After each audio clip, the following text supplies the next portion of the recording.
محبت پیار. مجھے تو صحیح بات یہ ہے, کل تو میں یہ کہنے لگا اور بلکہ آج بھی میں نے ان سے کہا جن کے وہاں پر کھانا تھا کہ اتنا اچھا کھانا کھلاؤ گے تو کہیں ایسا نہ ہو میں گھر یہی بنا لوں. اچھا اگر یہیں رک جاؤں تو گھبراؤ گے تو نہیں؟ گھر بنا کے دو گے؟ ارے ماشاءاللہ, اللہ خوش رکھے. ویسے سیوان کو پورا بھارت جانتا ہے, نہیں جانتا؟ ہاں, اور کیوں جانتا ہے یہ آپ بھی جانتے ہو اور یہ میں بھی جانتا ہوں. یاد رکھنا, شیر مر بھی جاتا ہے تو نام زندہ رہتا ہے. غلط تو نہیں بولا؟ زور سے بولو, ذرا زور سے. بات آئی تو میں نے بتایا سیوان پولیٹیکلی مشہور تو ہے ہی, مگر علمی اعتبار سے بھی یہاں بڑے بڑے نابغے روزگار پیدا ہوئے ہیں. مجھ سے پوچھو میں بتاؤں گا آپ کو.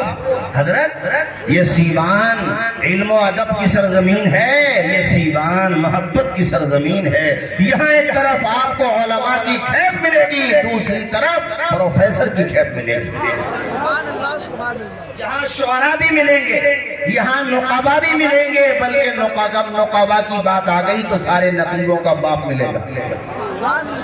ارے توجہ ہے کہ نہیں؟ نیند تو نہیں آ رہی ہے آپ لوگوں کو؟ ذرا ہاتھ اٹھا کے بولیے سبحان اللہ. اور جو ہمارے حضرت مولانا اعجاز صاحب بھی آپ سے بڑی محبت رکھتے ہیں, انہوں نے اتنی محنت تو اپنے جلسے کی تاریخ کے لیے نہیں کی جتنی محنت اس جلسے کے لیے کی. بار بار کہ حضرت آئیے گا ضرور, آئیے گا ضرور. میں نے کہا اللہ جانے یہ کیسی بستی ہے جس کے لیے ہمارے برادر گرامی نقیب شہید حضرت قاری اعجاز صاحب اتنی محنت کر رہے ہیں. یہاں آ کے پتا چلا کہ واقعی اس گاؤں میں دم ہے.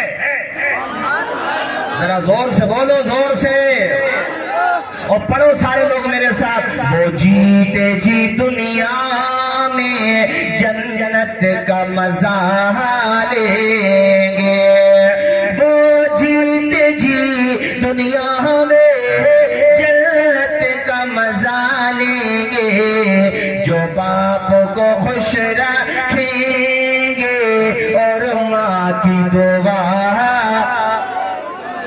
اللہ اللہ, آپ کہو گے مولانا توصیف رضا صاحب ماں باپ کی دعا لینے سے کیا صرف آخرت میں فائدہ ہوتا ہے, کیا دنیا میں نہیں ہوتا؟ میں کہوں گا میرے بھائی دونوں جہاں میں فائدہ ہوتا. جیسا کہ میں نے تمہیں دو مصروں میں سنایا, وہ میرے ساتھیوں اپنی ماں کی دعائیں تم بھی لیا کرو. امام بخاری نہ ہوتے اگر ماں کی دعائیں نہ پاتے, انہیں ان کی ماں کی دعاؤں نے کتنا کامیاب کر دیا. میں تمہیں بتا رہا تھا وہ نابینا تھے مگر ماں بار بار دعائیں کرتی تھی, یا اللہ میرے بیٹے کو بینا کر دے, میرے بیٹے کی آنکھوں میں نور عطا کر دے. اے لوگوں, ماں تو وہ ہوتی ہے سر چھپانے کو اس کے پاس چھت رہے نہ رہے مگر تمہیں بے چھت نہیں رہنے دیتی. وہ اپنے آنچل کا سایہ کر کے چھت سے زیادہ سکون دیتی ہے تمہیں. ماں تو وہ عظیم ہستی ہوتی ہے میرے بھائیوں. یہ فسانہ نہیں حقیقت ہے اپنی ماں سے, اپنی ماں سے جسے محبت ہے. غور سے پہ تو کیوں نہیں کہتا ماں کے قدموں کے نیچے جنت ہے. مجمع میں سے بھی کوئی بھائی ذرا نعرہ لگا دے تاکہ مجھے لگے کہ مجمع بیدار ہے. مجمع میں سے کھڑے ہو کے نعرہ لگائے کوئی بھائی. ماشاءاللہ ماشاءاللہ.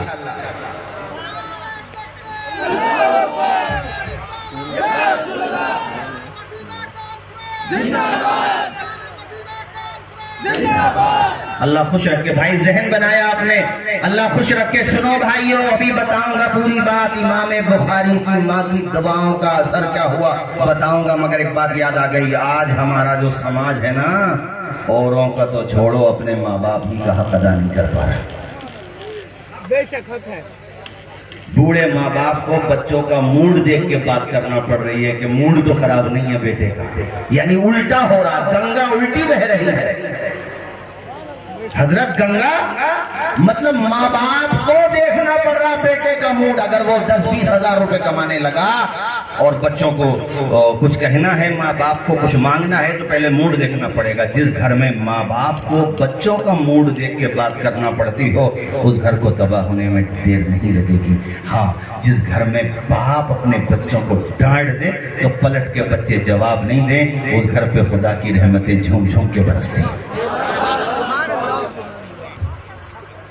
گھر میں رحمتیں برستی ہیں، خدا کی برکتیں نازل ہوتی ہیں اس گھر میں. میرے ساتھیوں، میں نے کہیں پر پڑھا تھا کہ جب چھوٹے تھے، بچے تھے، جیسے آپ 4 بھائی ہیں مثال کے طور پہ، 4-5 جتنے بھی ہیں آپ، جب چھوٹے تھے تو آپس میں لڑتے تھے، ماں میری ہے، ماں میری ہے. بڑا کہتا تھا ماں میری ہے، مجلا والا کہتا نہیں میری ہے. سب کہتے تھے ماں میری ہے، ابا میرے ہیں، اور سب لڑتے ہوئے ماں کے پاس چلے جاتے. ماں تو کس کی ہے؟ تو ماں سب کو کلیجے سے لگا کے آنچل کے نیچے چھپا لیتی تھی. کہتی تھی بچوں میری مثال اس درخت کی طرح ہے جس کی شاری شاخوں سے تمہیں ہوا مل رہی ہے. میری مثال تو اس کتاب کی طرح ہے جس کے ورق ورق پہ تمہاری محبت کی نظمیں لکھی ہوئی ہیں. میرے لال میں سب کی ہوں، سب میرے ہو. جب بچے تھے تو آپس میں لڑتے تھے ماں میری ہے، اور جب جوان ہو کے شادی شدہ ہو گئے تو اب لڑ رہے ہو کہ ماں تیری ہے، ماں تیری ہے، ماں تیری ہے. سب نے پراپرٹی بانٹ لی، کسی نے دکان لی، کسی نے مکان لیا، کسی نے روڈ کی زمین لی، کسی نے ماں کو نہیں لیا. آپس میں سب نے پراپرٹی بانٹ لی، مگر ہاں انہی بیٹوں میں کوئی ہوتا ہے جو جانتا ہے ماں کے قدموں کے نیچے جنت ہے. وہ مسکرا کر کے کہتا ہے کسی کو گھر ملا حصے میں یا کوئی دکان آئی، میں گھر میں سب سے چھوٹا تھا، میرے حصے میں ماں. اور جب ماں آ گئی تو سمجھ لو کائنات آ گئی. ذرا زور سے بولو نا، کیا آ گئی؟ ارے یہ ماں ہوتی ہے میرے ساتھیوں. اس کا مقام کیا پہچانو گے؟